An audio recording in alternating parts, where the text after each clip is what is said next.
Dave's Story, Part 1. On the edge of Milwaukee, in a quiet neighborhood, lived a 35-year-old man named Dave. He had thick brown hair, worn work boots, and a patience most people lose after childhood. While others spent weekends watching television or scrolling their phones, Dave spent his time building life from almost nothing. From the street, his small house looked ordinary. The lawn was trimmed, the gutters were clean, and a rusted pickup sat in the driveway beside lumber and bags of feed.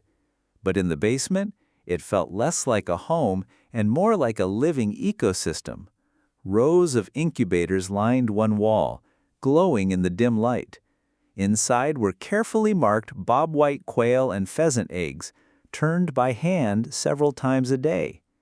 Dave kept notebooks filled with temperatures, hatch dates, humidity levels, and tiny details only he seemed to notice. The first chirps always made him smile. Quail chicks burst into the world like wind-up toys, darting around their brooders almost at once. The pheasants were different, awkward and cautious at first, then growing fast into beautiful birds with copper feathers and emerald necks. Across the basement, another project bubbled quietly.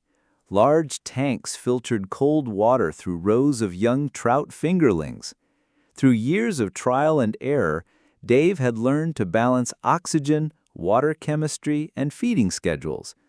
Beneath the lights, the trout shimmered silver, stronger month after month.